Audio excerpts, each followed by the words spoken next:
ইরানের উপরে চাপিয়ে দেওয়া ইসরায়েলি এবং আমেরিকান যুদ্ধের আজকে 11তম দিনে এসে 12তম দিনে এসে 11তম দিন শেষে 12তম দিনে এসে আজকে সর্বশেষ পরিস্থিতি আপনাদের সামনে তুলে ধরব। ইরানের উপরে যেমন মার্কিন যুক্তরাষ্ট্র এবং ইসরায়েল গত রাতে ব্যাপক পরিমাণে হামলা চালিয়েছে, ইরানও গত রাতে প্রায় 3 দফায় ইসরায়েলের উপরে হামলা চালিয়েছে। এবারে ইরানের হামলায় সে ব্যবহার করেছে তার সেই বিখ্যাত খোররামশর মিসাইল, যেটাকে ক্লাস্টার মিসাইল বলা হয়, অর্থাৎ একটা মিসাইল তার লক্ষ্যের কাছাকাছি এসে অনেকগুলো ছোট ছোট মিসাইল বা ছোট ছোট বিস্ফোরক সে ছড়িয়ে দেয়। এভাবে ইরান গত রাতে হামলা করেছে। হামলার নতুন যে পরিকল্পনা অথবা নতুন স্ট্র্যাটেজি তারা নিয়ে এসেছে সেটা নিয়ে আজকে একটু আলোচনা করব। মার্কিন যুক্তরাষ্ট্রের প্রেসিডেন্ট ডোনাল্ড ট্রাম্প এখন কয়েকটা বিষয় নিয়ে চাপে আছেন, তার মধ্যে তার সবচেয়ে বড় চাপ হচ্ছে মার্কিন একটা রণতরী অকেজো হয়ে আছে, যেই রণতরীটা খুব শীঘ্রই যুদ্ধের কাজে ব্যবহার করা যাবে না। নতুন ফ্রন্ট নিয়ে শঙ্কায় আছেন আসলে মার্কিন প্রশাসন বা মার্কিন প্রেসিডেন্ট। সেই নতুন ফ্রন্ট নিয়ে একটু কথা বলবো। উত্তর কোরিয়া নতুন করে গত কয়েকদিন আগে বিশাল এক মিসাইলের বিস্ফোরণ ঘটিয়েছে, মিসাইলের পরীক্ষা করেছে। এটা ইরানের জন্য কি বার্তা নিয়ে আসে? দক্ষিণ কোরিয়া থেকে আমেরিকা তার অস্ত্রগুলো সরিয়ে নিয়ে আসছে, সেটা এই যুদ্ধে নতুন ফ্রন্টের একটা ইঙ্গিত বহন করে, নতুন ফ্রন্টের ইঙ্গিত বহন করে। সেদিকটাতে যাব, তবে সবার আগে সর্বশেষ যে যুদ্ধের পরিস্থিতি গত রাতে কি হয়েছে সেগুলো একটু আলোচনা করে নিই। বুধবার ভোর রাতে ইরানের বিভিন্ন শহরে ইসরায়েলের বিমান হামলা নতুন দফায় শুরু হয়েছে। তেহরানের একটি ব্যাংক ভবনে ইসরায়েলি হামলায় একজন কর্মচারী নিহত হয়েছেন। টোটাল নিহত আহতের খবর সেটাও আজকে জানাবো। ইরান পাল্টা হামলা চালিয়েছে। সারা রাত ধরে ইসরায়েলি ভূখণ্ডে ইরান 4 দফায় ক্ষেপণাস্ত্র হামলা করেছে এবং ইসরায়েলের দিকে নিক্ষিপ্ত ক্ষেপণাস্ত্রগুলোর প্রায় অর্ধেকই ছিল ক্লাস্টার ওয়ারহেড। ওদিকে মার্কিন বিমান বাহিনীর উপরে হামলা করেছে। ইরান সমর্থিত হামলায় ইরাকে, সংযুক্ত আরব আমিরাতে, কুয়েতে থাকা মার্কিন স্থাপনাগুলোকে লক্ষ্য করা হয়েছে। ইরাকি প্রতিরোধ গোষ্ঠীগুলো দাবি করেছে চলমান উত্তেজনায় গত 12 দিনে 13 জন মার্কিন সেনা নিহত হয়েছে। ইরাক থেকে তারা বলছে যে ইরাকে গত 12 দিনের আক্রমণে তাদের 13 জন মার্কিন সেনা নিহত হয়েছে। ইরানের বিপ্লবী গার্ড তাদের এক বিবৃতিতে জানিয়েছে যে তাদের এই যে অপারেশন ট্রু প্রমিস 4 এটার 37তম দফার 3য় পর্যায়ে গত রাতে যে আঘাত হেনেছে, সেই আঘাতে কুয়েতের আরিফজান মার্কিন ঘাঁটিতে 2টি ক্ষেপণাস্ত্র লক্ষ্যবস্তুতে সফলভাবে আঘাত হেনেছে। ইরানের বিপ্লবী গার্ড বলেছে এই অভিযানে তাদের সবচেয়ে পর্যায় ছিল গত রাতেরটা, কারণ হচ্ছে তেল আবিবের হামলায় স্যাটেলাইট যোগাযোগ কেন্দ্র এবং বের ইয়াকব, পশ্চিম জেরুজালেম, হাইফার সামরিক স্থাপনাগুলোতে একাধিকবার গত রাতে হামলা চালানো হয়েছে। এছাড়াও আরো যা যা ঘটেছে এই গত 24 ঘন্টায়, ইরান বলছে যে তার সারা দেশ জুড়ে প্রায় 10,000-এর বেশি বেসামরিক স্থাপনায় বোমা হামলা হয়েছে, 10,000-এর বেশি। এতে প্রায় 1300 মানুষ নিহত হয়েছে। আজকে দুপুরবেলা বাংলাদেশ সময় আজকে দুপুরবেলা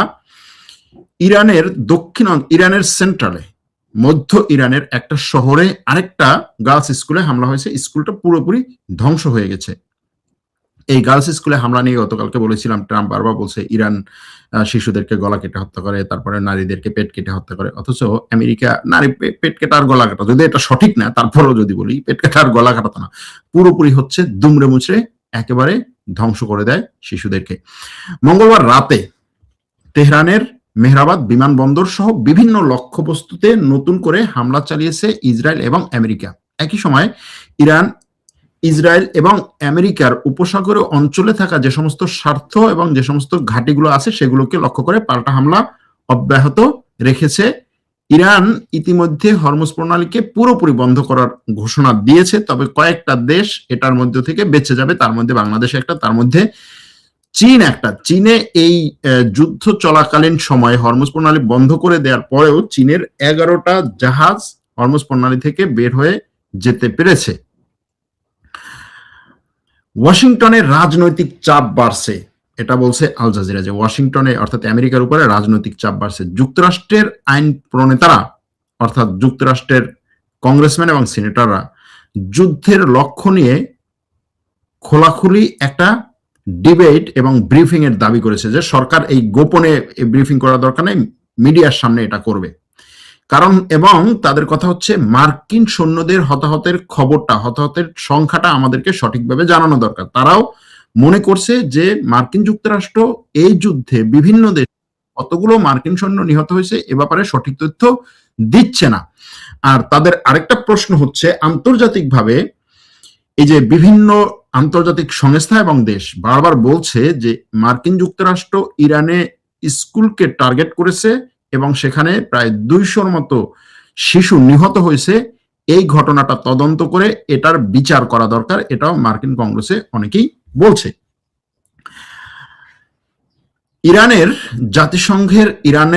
জাতিসংঘে নিযুক্ত ইরানের রাষ্ট্রদূত আমির সাইদ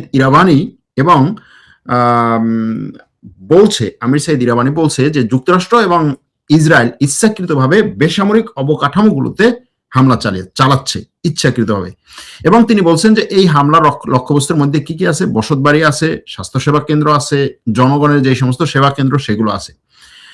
তেহরানের একটা আবাসিক এলাকায় গতরাতে শক্তিশালী বিস্ফোরণের খবর পাওয়া গেছে। ইসরায়েলি বিমান বাহিনী বড় ধরনের হামলার ধাপ নিয়ে এসেছে এবং সেটারই অংশ হিসেবে এই বিস্ফোরণ ঘটেছে বলে জানা গেছে। ইরানের রেড ক্রিসেন্ট বলছে একটা আবাসিক ভবনে হামলা হয়েছে এবং উদ্ধারকর্মীরা ধ্বংসস্তূপে আটকা পড়া মানুষজনের খোঁজে তল্লাশি চালাচ্ছে। ইরানের বিপ্লবী গার্ড বলছে যে তারা গত রাতে যে হামলা করেছে সেখানে খোরামশাহর ভারী ক্ষেপণাস্ত্র ব্যবহার করেছে এবং 3 ঘন্টারও বেশি সময় ধরে। এর আগে আমরা শুনেছি যে ইসরায়েলের উপরে আক্রমণ আসছে, ইসরায়েল সাইরেন বাজাচ্ছে, কিন্তু সেই সাইরেনের শব্দ হচ্ছে 2-3 মিনিটের মধ্যে, কখনো 30 সেকেন্ডের মধ্যে বন্ধ হয়ে যায়, মানে আক্রমণের ধাপটা শেষ। কিন্তু এবার ইরান বলছে 3 ঘন্টারও বেশি সময় ধরে তারা আক্রমণ চালিয়েছে ক্ষেপণাস্ত্র দিয়ে। অর্থাৎ গত 3-4 দিন ইরানের আক্রমণ যে কিছুটা কমে গিয়েছিল সেটা গত রাতে আরো বেড়েছে বলা যায়।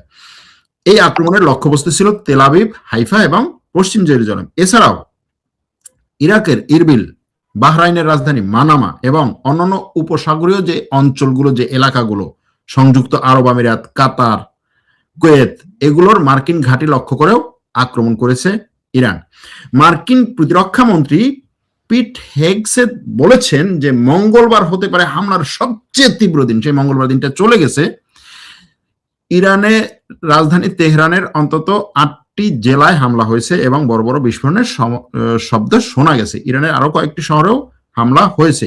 ইরানের সশস্ত্র বাহিনীর মুখপাত্র আবুল ফাজল শেখারচি বলেছেন আবাসিক এলাকায় হামলার জবাব দেওয়া হবে, আবাসিক এলাকায় হামলা করে।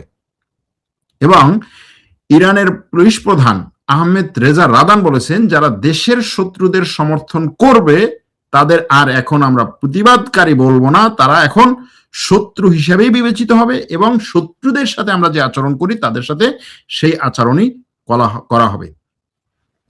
বিশ্ব স্বাস্থ্য সংস্থা সতর্ক করে দিয়ে বলেছে যে ইরানের তেলের ডিপোগুলোতে যে হামলা হচ্ছে, এই হামলার পরে দূষিত বৃষ্টি হওয়ার সম্ভাবনা আছে এবং এগুলো মানুষের স্বাস্থ্যের জন্য ঝুঁকি তৈরি করতে পারে।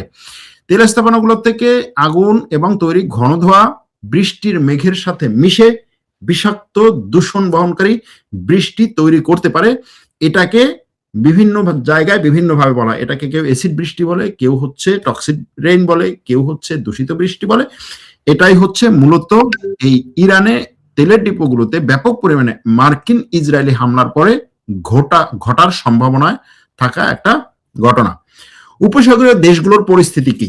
সৌদি আরবের প্রতিরক্ষা বাহিনী জানিয়েছে যে তারা ইরানের ড্রোন এবং ব্যালিস্টিক ক্ষেপণাস্ত্রের একাধিক হামলা গতরাতে প্রতিহত করেছে এবং সেই হামলার লক্ষ্যবস্তুগুলোর মধ্যে ছিল পূর্বাঞ্চলে প্রিন্স সুলতান সামরিক বিমান ঘাঁটি, কাতারের প্রতিরক্ষা মন্ত্রণালয় বলছে যে কাতারের দিকে ছোড়া একটা নতুন ক্ষেপণাস্ত্র হামলা কাতার প্রতিহত করেছে এবং কাতার পুরো দেশ জুড়ে বাসিন্দাদেরকে ঘরের ভেতরে থাকার নির্দেশ দিয়েছে।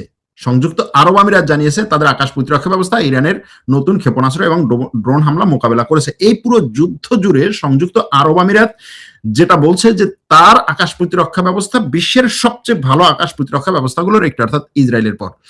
মঙ্গলবার তাদের কথা অনুযায়ী যে 26টি ড্রোন তারা ভূপাতিত করেছে, কিন্তু এই 26টি ড্রোন ভূপাতিত করতে পারলেও 9টি ড্রোনকে তারা ভূপাতিত করতে পারে নাই, সেগুলো আরব আমিরাতের ভিতরে ঢুকে বিভিন্ন জায়গায় আঘাত হেনেছে।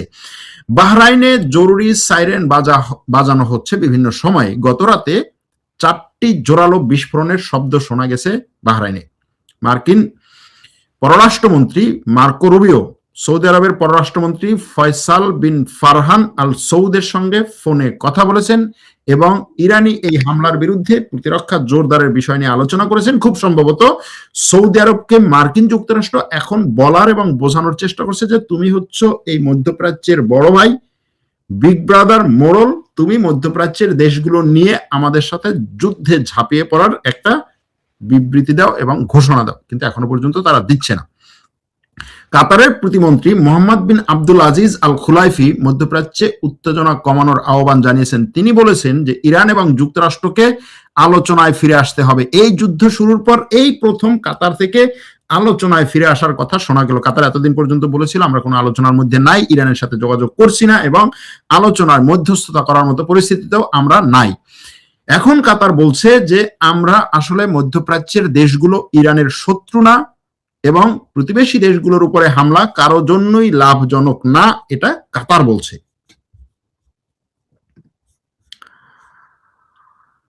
সংযুক্ত আরব আমিরাতের রুয়াইস তেল শোধনাগার, যেটা বিশ্বের প্রায় সবচেয়ে বড় তেল শোধনাগারের গুলোর একটি, সেটাতে একটা ড্রোন হামলা হয়েছে গত রাতে। ড্রোন হামলার পরে সতর্কতামূলকভাবে সেখানে কিছু কার্যক্রম বন্ধ আছে।